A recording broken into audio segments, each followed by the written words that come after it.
Hey everybody, welcome back to GarageBand Guitarist. In this lesson, we're going to move on to a new class of chords, okay? A new group of chords. So far, we've talked about two big groupings of chords, the major chords and the minor chords. And in this lesson and the next two, we're going to talk about what are called the 7th chords, the seventh, number 7. Okay? And there's actually three subcategories of the 7th chords that you use a lot. And so those are the ones that we're going to spend our time on. Now there's other variants, but in this kind of music that we're playing, these are the ones that you run into all the time. They're very important, and they introduce a couple of really important sounds to your vocabulary of chords, or your vocabulary of sounds that you can get from your guitar, okay? And what essentially they do is they add a little more texture and a little more tension into your music. And some of them really make you want to drive on to another part of the song. So it's introducing a tension that needs to be released by resolving to another chord. We've talked about that a little bit as we've been going along because some of the major and minor chords do that in combination with each other in certain ways. But the 7th chord really emphasizes that kind of need to move as we go through a chord progression, and it carries you along to another part of the song. Okay. Now, there are three different versions of this, as I said, and I wanted to just briefly indicate what they are here so we don't get confused, but we're going to have a lesson on each one of these so that you understand them clearly and you understand how they are different from each other. Okay, so the first one are what are just called the 7th chords, and you'll just see it written like this: D7, okay, or G7 or A7 or something like that, just a 7, okay, after the letter, okay. Then there's ones that are called the major 7th chords, okay? And those are usually written like this. So instead of D7, we'd have D, Maj 7, okay? So that's the second type of 7 chords. And then there's the minor 7th chord, okay? And so in the case of D, we'd have D, a small m for minor, and then a 7, okay? And so those are the three different types of 7 chords that we're going to learn about in the next 3 lessons, all right? So I'm going to limit this lesson, though, that we're in right now, to just the 7 chord one, okay? So D7, E7, A7, all of those we're going to cover in this lesson. We're going to learn how they're constructed and learn how to play them on the guitar, okay? Now, they are actually pretty easy to play. If, in particular, you've got down all the chords that we've learned so far, the G, D, E, A, and the minor versions of those, and the two primary kinds of bar chords, the A form and the E form, these are going to be very easy to play. So the challenge here is not so much with playing them, it's just understanding them and understanding the quirk of them, okay? And so that's what we're going to concentrate on here in the next few minutes as we explain the 7th chords, okay? All right, now the naming of these is a little confusing, and the reason is because the 7 comes about because of our scale that we've already talked about. We talked about the major scale, and I'm just going to put the C major scale back up here along with the numbers of the notes in the scale. Okay, so 1, 2, 3, 4, 5, 6, 7. Okay, going across, and then 8 is the octave. All right, and so the C, low C is the 1, D is the 2, and so forth, going up the scale there. Okay, so the name of these 7th chords comes from that 7 interval, and so that's what we're focused on in terms of forming these chords. And what we're going to do is we're going to add a 7 note to the triad that we're already playing. Okay, so if we're going to play a D7 chord or a C7 chord or whatever 7 chord, we're going to want to add a note to the major chord that we're already playing. So in the case of C, since we've got C up here, a C major triad is made up of C, the 1, E, the 3, and G, the 5, okay? We already know that, that's just review, okay? But now to make the C7 chord, we're going to add a 4th note into this chord. So we're not going to drop anything out like we did when we changed from the major chord to the minor chord. We dropped out the major third and added a minor third. In this case, we're going to add another note on top of it, okay? So a C7 chord, or any 7 chord, has 4 notes in it to make up the chord. So you got to have all 4 of them to make up the 7th chord, okay? All right, so that's pretty straightforward, right? So far, so good. You're with me. We've got 1, 3, 5, and we're going to add 7, okay? No big deal, all right? Well, here comes the problem, and there's not necessarily a good reason for this, but it just is. And it's one of those things that there's a big, long, technical, musical theory explanation for, but it's so arcane that you really don't need to know it, and it would require a great deal more knowledge of music theory than we're going to be able to cover in this course to really understand this, okay? But here's the deal, okay? If we go up this C scale, all right, the 7th note in the scale is B, all right? And so you would think in a C7 chord that we would be adding a B. That would be our 7th note, but it's not. It's not the B note. It's actually the note that's 1/2 step lower than that. Okay, so in the case of C, we've got C, E, G, and we're going to add not B, but B flat. We're going to add B flat to the triad that we already have. Okay, why is that? Well, I'm going to, as I said, defer on that until, if I happen to teach 4 or 5 more of these courses, we'll eventually get to that in terms of music theory. So don't worry about it. Just accept it. It's one of those things you just have to accept at this point in your musical knowledge, okay? These chords are also called the dominant 7th chord, the dominant 7th chord. And the reason it's called dominant is another it's related to that same technical issue I was talking about. And so we won't get into the why of that either, but just know that when people say the dominant 7th chord, that what we're talking about in this lesson is what they're talking about, the dominant 7th chord, okay? You don't usually write that out with a chord progression or anything like that. You just write the 7, and people know that that's the shorthand for the dominant 7th chord, okay? Now, I said that in the case of the C chord, you go down a 1/2 step from the 7th note of the scale. Do, re, mi, fa, sol, la, ti. That's not the note we add. It's 1/2 step lower than that, okay? It's not the B, but the B flat, the B flat.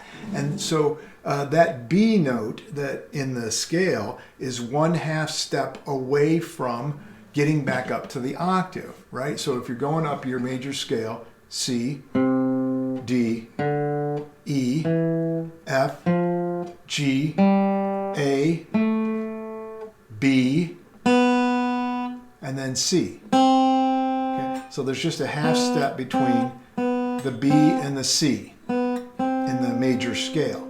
But we're not going to use that B note. We're going to use the B flat note, which is this note. Okay? And so that's not a 1/2 step down from the octave note. It's a whole step down, 2 1/2 steps or 2 frets down. And that's what you got to remember. Okay? So when you're making a 7th chord, you want to add in to your major triad, your 1, 3, 5, you want to add that flatted, that 1/2 step down 7th note. Okay? And that's one whole step down from your root note, from the octave of your root note. Okay?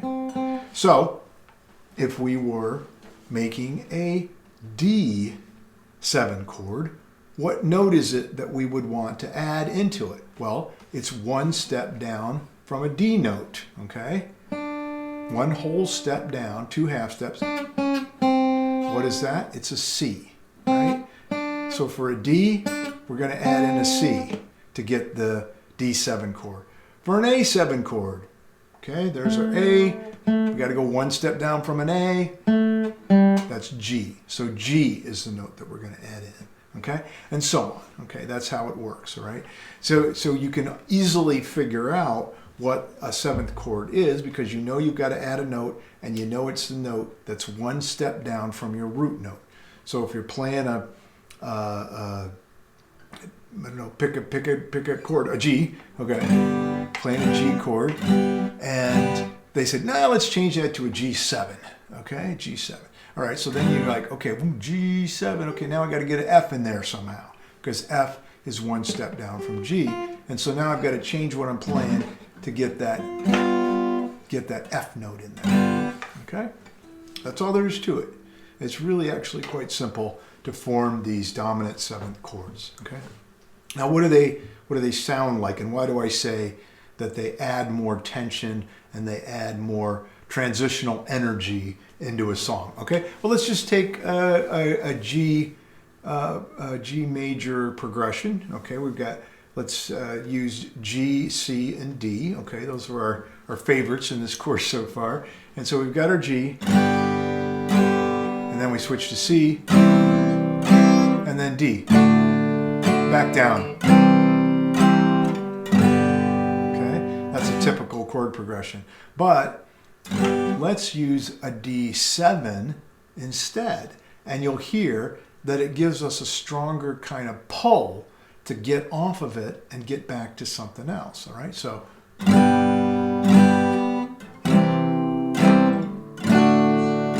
that's the major. Now I'll do the same thing, but I'll use the 7 instead.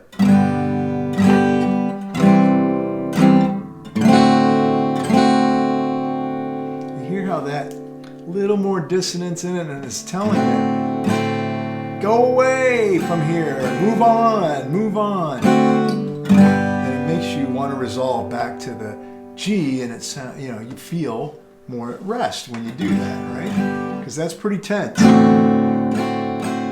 Do something, don't stay there. Okay, all right, and that's, there's other roles for the 7 chords, but that's one of the primary ones, and you'll hear it a lot in this kind of music, that they'll use that 7 to add that additional tension into it, okay? All right, so that's the basic understanding of the 7th chords, and like I said, it's actually very, very straightforward. Let's look at how to actually construct that with the chords that we've learned, okay? And I'm going to start with the C chord, just because we were talking about that and we had the scale up here, okay? So with the C7 chord, if you look it up, it will be set up like this, okay? Most of the time, okay? And so here's the C7 chord. I'll play it for you.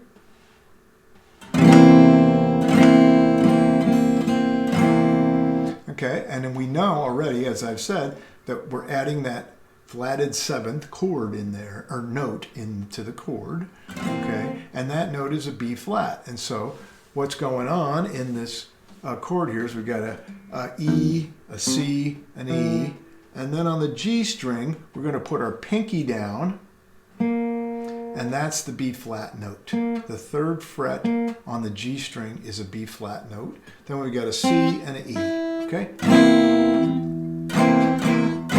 And you can hear how that's different than the G, or I mean, sorry, the C major chord. And now I'm adding in the 7.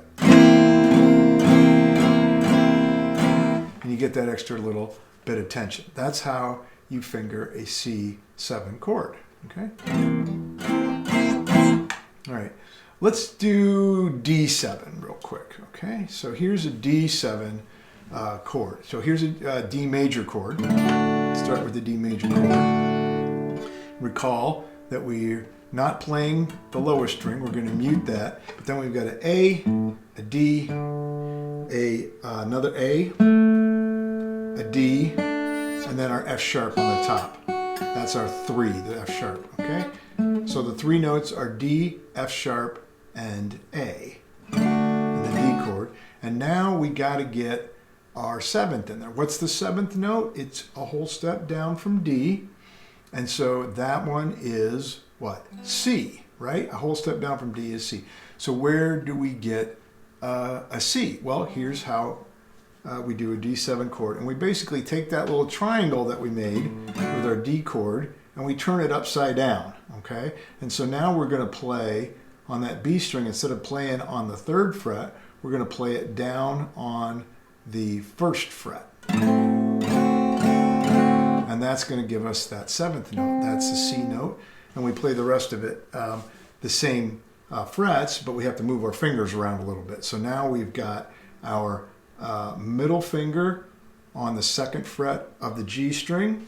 We've got our ring finger on the 2nd fret of the E string, getting that F sharp again.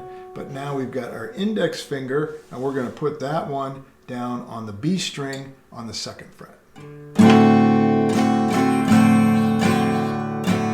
Okay, that's our D7 chord. Okay, and you'll notice that we've got all of our notes in there that we need. We still have all of the 3 from the major triad. Okay, so we've still got a D. We're playing open on the D string.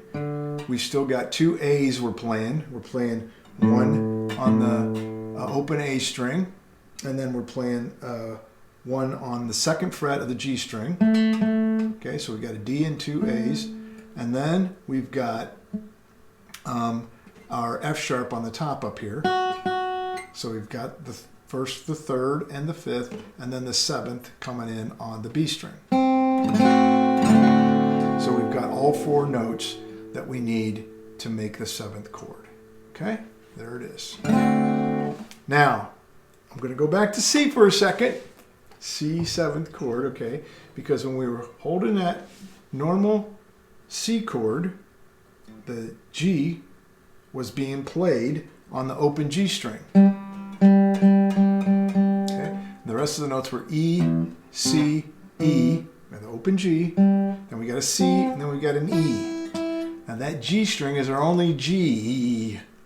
And so if we get rid of that G, we don't technically have everything we need for a C7 chord, okay? And that's what we do. When we put our pinky down on that 3rd fret of the G string, we're using it to get the B flat. So we got the 7th note we need, but we just lost our G because we're using the G string to play that. And so we don't really have a full G7 chord because we don't have a G note in this chord. Well, sometimes that happens when you're playing guitar. You don't always get exactly what you want. There are some tricks to get a G in here, but I'm not going to go over those right now because, again, my aim in this course is to give you the kind of minimum you need to be able to play stuff, okay, and not overcomplicate it. And I will tell you that 99% of the time when people play a C7 chord, they play it like this. And the G just kind of has to be implied, okay? That's the way it goes, okay?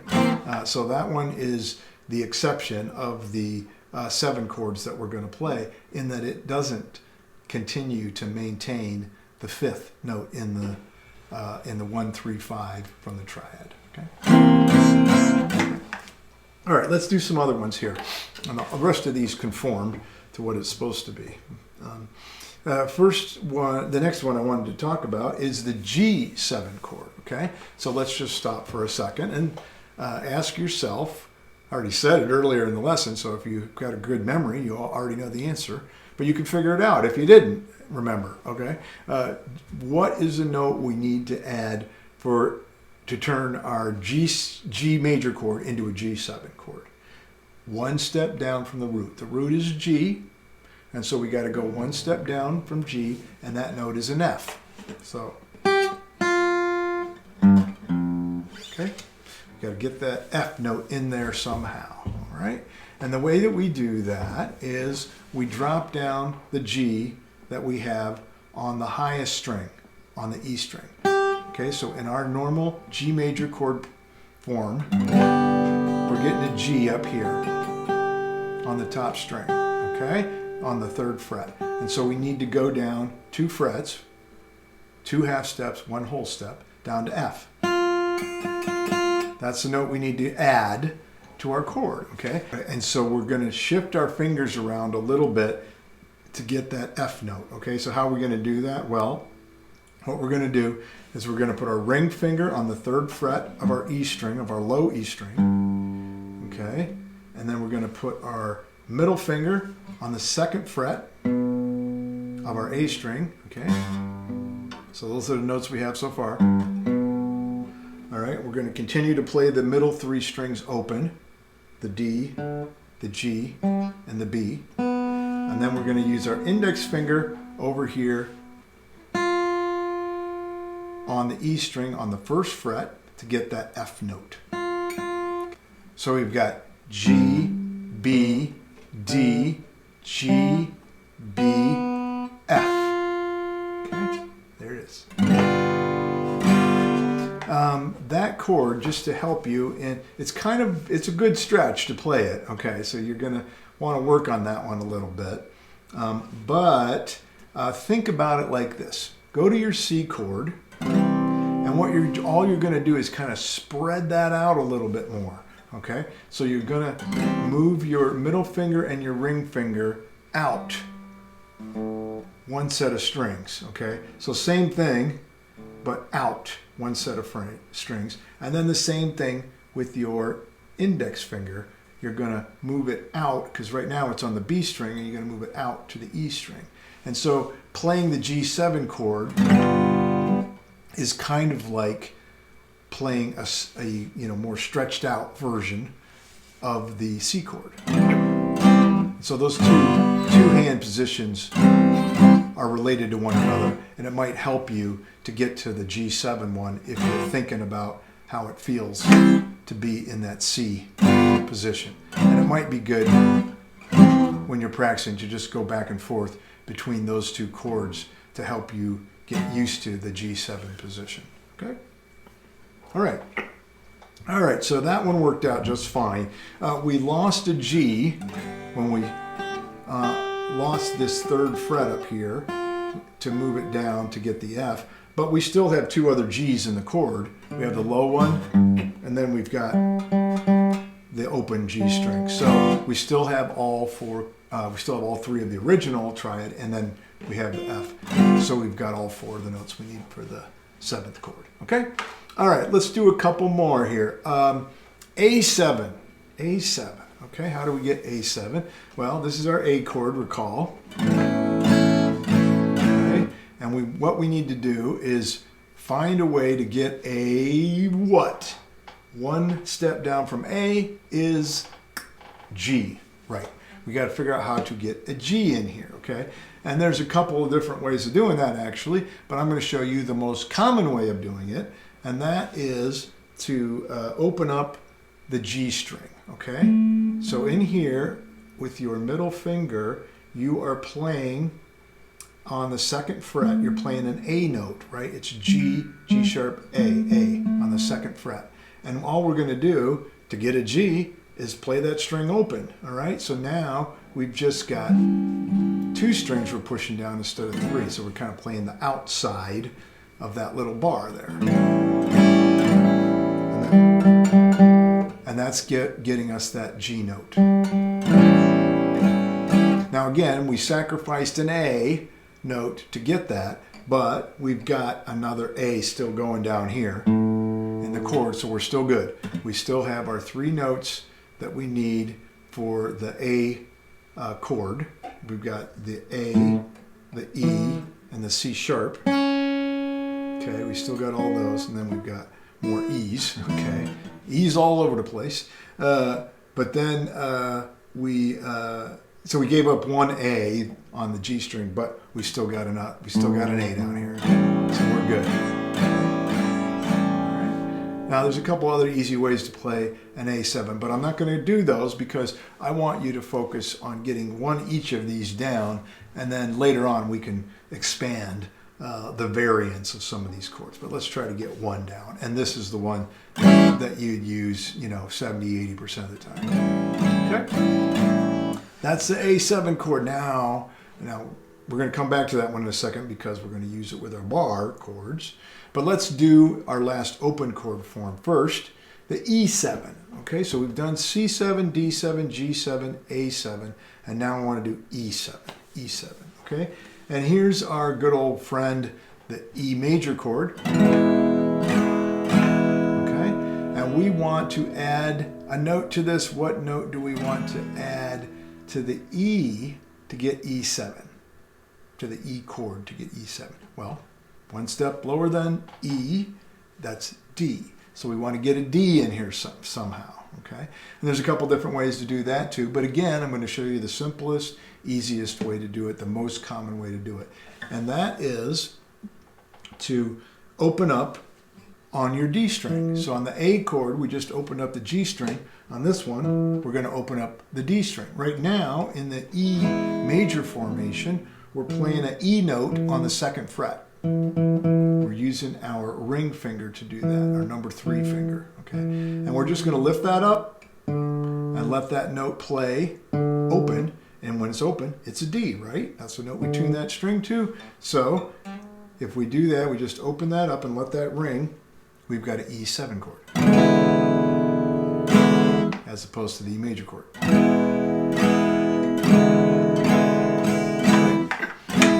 And again, there's other ways to do that, but that's the easiest way to do it, and it relates to the bar chord form we're going to talk about here in just a second. Okay, so let's go to those. Let's go to those bar chord forms. Okay, so let's go back to A7 for a second. Okay, very simple. Got this chord. You can play it with any pair of fingers you want. Okay, but what we got to do, just like all other bar chords, is we're going to slide it up, and then we've got to use our index finger to produce the bar. Okay, and so when we do that, we don't want to use 1 and 2 to play those 2 notes anymore.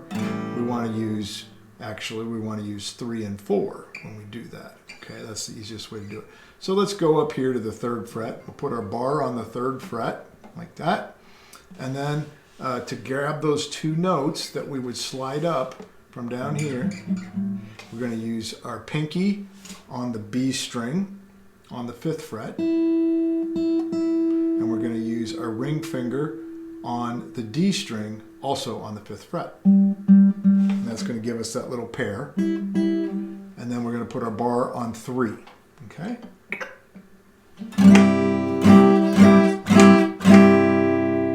That's a C7 chord. Now we played a C7 chord down here, like this. We can play one up here on 3 too. Okay, and this is actually a better C7 chord because you still have G's in this chord. Okay, whereas you lost all your G's when we did it down here. Up here, you've still got the G's, so you've got all 4 notes. You've got C's, E's, B flats, and G's in this chord. Okay? All right, and you can slide that around. D7, C sharp 7, whatever. B7. Well, you need that one a lot. You play that chord a lot. I'm going to show you a different way to play that in just a second too. Okay, but that's the 7th with the A7 bar chord form. Okay, slide that around, and it's not too hard to play. You'll find that one pretty easy to get your hand into that position. Okay, all right. Let's do it with the E7 form. Okay, so we had that down here, right? And we got to slide that up, but we need our first finger for the bar, right? And so we want to switch. Instead of playing that with 1 and 2, we're going to want to play that with 2 and 3. okay? So we got our ring finger on the A string, and then we've got our middle finger on the G string. And then we've got our first finger left over to be our movable nut, okay, our bar. So let's go up to the 5th fret, play it like this, okay? That's an A7 chord. This was our A chord on the 5th fret, and we're just, if you go back to the bar chord form, we're just picking up our pinky and letting that string, the D string, ring down to the bar. And that's giving us that 7th chord. Okay? G7, slide it around. B7 up here. Okay? G sharp 7th. That actually comes up sometimes. Okay? But you're just sliding it up and down to get all those different chords. Okay? All right, and that's how you play all of the 7th chords. Okay? Okay, now before we finish up though, I want to show you one other version of the B7 chord, just because a lot of people use it and you see it in chord charts, and so I want to make sure you know it's there. Now I typically play it using the bar chord form. I use the A bar form on the 2nd fret. That's a B7 chord. It's a nice complete B7 chord. You don't have to worry about it. Sounds fine. That's the way a lot of people will do it almost all the time, okay? But a lot of people like to do it with this other form down here. I'm going to put it up right here, okay? Now let's just think for a second about a B chord. A B chord contains a B, a D sharp, and an F sharp. That's the triad, the 1, 3, 5 triad. And now we got to add to that, we got to add what? B is the note, is the root note, so we need an A. We got to get an A in here somehow. All right, and so how do we do that? Well, this is how we do it. So first of all, we don't play the lowest string. We mute that, okay, or don't play it. Then we've got a B, 2nd fret of the A string, and then we've got a, we're playing a D sharp on the D string on the 1st fret. And then here comes our A. On the G string, we're playing on the 2nd fret, using our ring finger there. Then we're playing the B string open, okay? And then we're playing an F sharp again up here on the high E string, okay? That's a B7 chord. It's got all 4 of the notes in it. It's got the 1st, the 3rd, and the 5th. And then it's got the 7th, the A. And so a lot of people like to play it like that, and I wanted to make sure that you recognize that, and if it feels comfortable to you, add it to your chord vocabulary. Why not? Okay? And most people don't find that too terribly hard to finger, because you've got this little upside down triangle with your first 3 fingers, the same thing you're using on a D7 up here. And then you just putting your pinky down here on the E string. That's it. That's a B7 chord. Okay. All right. That's it for the 7th chords, for the dominant 7th chords. Okay. There are lots of songs that use them because it plays that function that I was talking about with driving you on and introducing that tension and that texture to the note that makes you want to resolve. Okay. And so that's where you'll hear that. And we'll run up a couple songs. After I go through all of these 7th chords, I will run up a few songs where there's a really prominent 7th chord in there, so you can kind of hear how that sounds and experience it and play along with them, okay? But those are all of your 7th chords, okay? As usual, I will have a chord chart of all of the chords that I put up on the screen up here that you can download below and print it out when you're practicing, okay? So you don't need to go back and find the chart in the video. And I think that's it for this dominant 7th chord lesson. I will see you next time when we will be talking about the second set of 7th chords, the major 7th chords. See you then.